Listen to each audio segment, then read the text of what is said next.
नमस्कार दोस्तों, मैं सनी शर्मा फिर से हाजिर हूँ अपने चैनल सनी नाथ पे। स्वागत करता हूँ सभी भावनों का। आज मैं फिर से हाजिर हूँ एक नई जानकारी के साथ। हर किसी को सिद्ध नहीं होती है काली माँ, ठीक है ना। काली माँ की जो लोग साधना सिद्धि करना चाहते हैं, जो लोग कर्म करना चाहते हैं, मेरे सनिध में साधना सिद्धि कर सकते हैं। साधना के अनुसार मेरे चार्जेस रहते हैं, जिनका विवरण आप लोगों को डिस्क्रिप्शन बॉक्स में मिल जाएगा। इंटरनेट की दुनिया में कोई मेरा गुरु है, कोई चेला, कोई गुरु नहीं है, तो किसी के छात से में नहीं पहचाना। गुरु गोरखनाथ और सन्नी नाथ यूट्यूब चैनल दोनों ही मेरे हैं। गुरु गोरखनाथ नाम का भी मेरा चैनल है, सन्नी नाथ भी यूट्यूब मेरे ही चैनल है। दोनों को सब्सक्राइब कर लेना, ज्वाइन बटन को जरूर ज्वाइन करना। और फेसबुक पे पेज है गुरु गोरखनाथ सन्नी नाथ के नाम से, लिंक सारे डिस्क्रिप्शन बॉक्स में मेंशन है। जो भी चार्जेस रहते हैं डिस्क्रिप्शन बॉक्स में अच्छे से पढ़ लें, फिर ही मेरे साथ कंसल्ट करें। ऐसे मेरे साथ बातचीत भी नहीं होनी आप लोगों की। अब बात करते हैं कि काली माता की जो साधना सिद्धि है, काली माता का जो कर्म है, क्या हर व्यक्ति को सिद्ध हो जाता है? जो व्यक्ति साधना सिद्धि में बैठ रहे, देखो मैं आपको स्पष्टली बताना चाहता हूँ, काली माता का जो कर्म साधना सिद्धि पे जो लोग चल रहे हैं, मंत्र जाप जो लोग कर रहे हैं, बड़ा लंबा टाइम लगता है माता की, अगर आप लोग कृपा दृष्टि पाना चाहते हो। काली माता हर किसी व्यक्ति को सिद्ध नहीं होती है, क्योंकि इनका कर्म बहुत बढ़ा चढ़ा के करना पड़ता है। साधना के नियम बहुत होते हैं, अगर उन नियमों की आप पालना नहीं करते हो तो आपको उनका कर्म सिद्ध नहीं होता है। कर्म को सिद्ध करने के लिए नियम रहते हैं, उन नियमों के आधार पर आपको चलना पड़ता है। काली माता एक उग्र शक्ति है। लोगों को लगता है कि ये जो शक्ति है ऐसे ही सिद्ध हो जाएगी, शायद मैं बिना गुरु के ही इनकी सिद्धि कर लूँगा, मैं साधना कर लूँगा। पर लेकिन उन लोगों को मैं स्पष्टली बताना चाहता हूँ, अगर आपके ऊपर गुरु की कृपा दृष्टि नहीं और आपने गुरु दीक्षा नहीं ले रखी है और आपको साधना के नियम ही नहीं पता है, तो काली माता तो दूर की बात है, काली माता के गण तक भी आप लोगों को सिद्ध नहीं होने हैं। क्योंकि काली माता की जो शक्ति है वो प्रचंड है।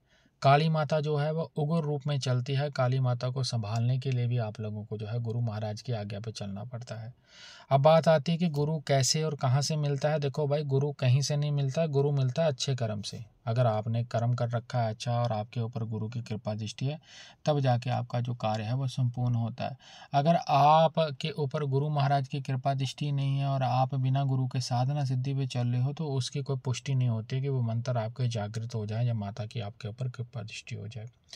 माता की जो साधना है ये डिपेंड करता है कि आप किस गुरु के सानिध्य में कर रहे हो। अगर आप 1.25 महीने की साधना करते हो तो 1.25 महीने कुछ नियम रहते हैं, वो नियम नहीं टूटने चाहिए।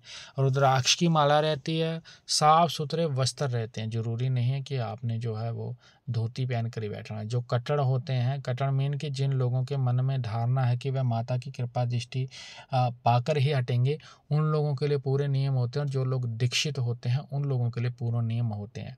अगर आप चाहते हो कि माता जल्दी से प्रसन्न हो तो फिर सारे नियमों की पालना करनी है, नहीं तो ग्रस्त जीवन में रहते हुए भी आप दीक्षा लेकर भी तब भी साधना करते हो, तब भी माता की कृपा दृष्टि हो जानी है।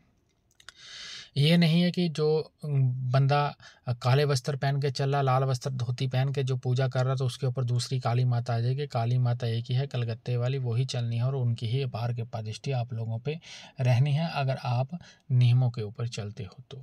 दीक्षा लेने के बाद ज्योत प्रज्वलित करनी पड़ती है, माता की फ़ोटो रखनी पड़ती है आपको सामने, या माता का कोई ऐसा चित्र रख सकते हैं या मूर्ति स्थापित कर सकते हैं, या आपके इर्द गिर्द कोई मंदिर हो वहाँ पे जाके देखो। अगर मंदिर है तो मैं प्रेफर यही करूँगा कि आप मंदिर में जाकर सेवा जरूर करें।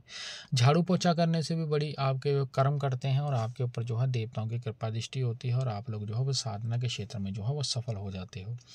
अगर आप साधना करते हो साथ में सेवा भी करते हो तो डबल फल आप लोगों को जो है वो प्राप्त होता है। तो आपने करना क्या है, माता की मूर्ति का, या आप मूर्ति के सामने बैठकर भी कर सकते हो, किसी मंदिर में भी बैठ के कर सकते हो, वहाँ पे ज्योत जरूर प्रज्वलित करनी है, धूप आपने जरूर लगाना है।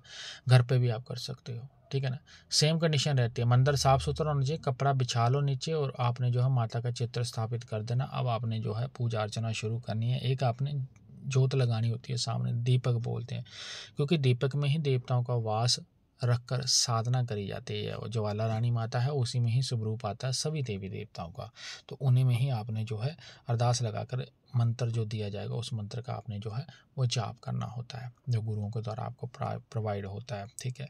और सदगुरु महाराज गुरु गोरखनाथ जी के मंदिर निर्माण हेतु दान पुण्य जरूर करें। नंबर ऊपर ही है, लेकिन इस नंबर पे कोई भी गूगल पे, फ़ोन पे या कोई अकाउंट नहीं है, तो आप मैसेज करोगे तभी बारकोड आपको भेजा जाता है। अब आपने करना क्या है, साधना में सन्नी नाथ यूट्यूब चैनल का ज्वाइन बटन जरूर ज्वाइन करें और गुरु गोरखनाथ यूट्यूब चैनल को भी सब्सक्राइब करें और फेसबुक पे पेज है उसको भी लाइक और फॉलो जरूर करें, लिंक डिस्क्रिप्शन बॉक्स में मेंशन है। आपने दीपक प्रज्वलित कर लेना, एक आसन ले लेना, आसन के ऊपर आपने जो है स्वच्छ वस्त्र पहनकर विराजमान हो जाना है। अब ऐसा आता है कि जब तक आप अपना कर्म पूरा नहीं करते हो आसन से नीचे नहीं उतरना है कि जल का लोटा या जल का पात्र आपने जो है अपने पास रख लेना है। ये करने के बाद आपने जो है कर्म शुरू कर देना, मंत्र जाप आपने शुरू कर देना। माता का बीज मंत्र भी जप सकते हो, निवारण मंत्र का भी जाप कर सकते हो। अगर किसी गुरु से दीक्षित हो तो गुरु के मुख से अगर कोई मंत्र मिलता है उस मंत्र का आपने जाप करना होता है। 1.25 महीने तक जाप करना होता है। एक सेवा खुली होती है, एक संकल्पित सेवा होती है। मैं प्रेफर यही करूँगा, अगर संकल्प लेकर साधना सिद्धि करनी है तो उसमें वस्त्र भी आपको बदलने पड़ जाएंगे और गुरु के द्वारा जो नियम मिलते हैं उन नियमों की भी आपको पालना करनी पड़ेगी, क्योंकि अगर आप नियम तोड़ के चलते हो तो आपको साधना का फल नहीं मिलना है। तो संकल्प तब लेना है जब आप किसी गुरु के सानिध्य में साधना कर रहे हो, अन्यथा आपको संकल्प लेने की जरूरत कोई नहीं, आवश्यकता नहीं है। ठीक है, जो मंत्र और जो विधान आपको दिया आपने उसका जाप करना है। अगर आप संकल्प में हो तो आपने वहीं पे सो जाना, नहीं तो आप जो है बेड या खाट के ऊपर सो सकते हो। और मैं यही कहूँगा कि अगर साधना में हो तो आप कोशिश करना आप अकेले सो, आपके इर्द गिर्द कोई होना नहीं चाहिए। मंत्र जाप आप अपनी समर्था अनुसार कर सकते हो, 11 माला भी कर सकते हो, 5 माला भी कर सकते हो, या इनसे अधिक क्वांटिटी भी कर सकते हो। अपने समय के अनुसार आप कम भी कर सकते हो। और दूसरी बात है, जिस दिन से आपने साधना करनी है, चाहे वो मंगलवार हो चाहे शनिवार हो, माता को भोग जरूर लगाएं। हो सके तो थोड़ा सा हलवा बनाकर उसी दिन आप लगा दीजिए। इतना सा कर्म कुछ दिनों तक आपको कंटिन्यूसली रखना पड़ता है। ये पूजा आप कोई 11 दिन की नहीं है, कोई 21 दिन की नहीं, या तो 1.25 महीने की होती है, या आप खुली सेवा करो कुछ बोलते महीनों तक आपको पूर्ण नियमों के साथ आपको जो है जाप करिए आना।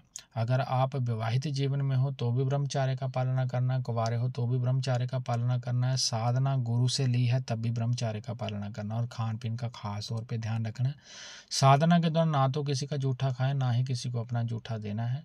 और आपने जो है कर्म को जिस प्रकार से बताया उस प्रकार से करिए आना है। महामाई की आपके ऊपर कृपा दृष्टि हो जाएगा। बाकी सन्नी नाथ यूट्यूब चैनल पे आप लोगों को जितने भी लाइव स्ट्रीमिंग के जो लोगों के साथ बातचीत हुई है वहाँ पे आप लोगों को अनुभव मिल जाएंगे, और आने वाले समय में मेरी पॉडकास्ट भी है ना, पॉडकास्ट में भी आपको जो है आपके प्रश्नों के उत्तर मिल जाएंगे, किस प्रकार से साधना के आप लोगों को जो है अनुभव होते हैं।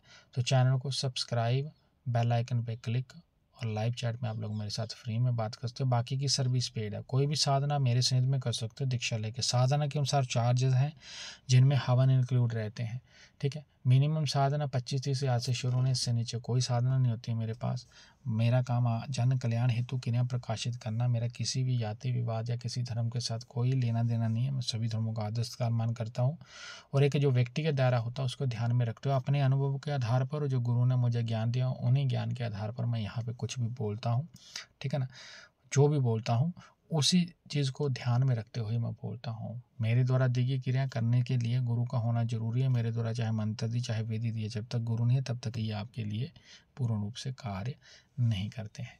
ठीक है, नॉर्मल जाप करना है, नॉर्मल मंत्र जाप कर सकते हो। जिन मंत्रों का उच्चारण दुनिया करती है उन मंत्रों का उच्चारण आप भी कर सकते हो। बस थोड़े से नियम कैडे होते हैं, नियमों की आपको पालना करनी पड़ती है, तब जाके कहीं देवता की आपके ऊपर कृपा दृष्टि होती है। वीडियो अच्छा लगे शेयर जरूर करना, चैनल का ज्वाइन बटन जरूर ज्वाइन करना। बाकी की जानकारी डिस्क्रिप्शन बॉक्स में मेंशन है, पढ़ लेना। नंबर देने का मतलब ये नहीं ऐसे बात हो जाए। कंसल्टिंग फीस आने के बाद ही मेरे साथ बातचीत होती है। देश जय गुरु गोरखनाथ।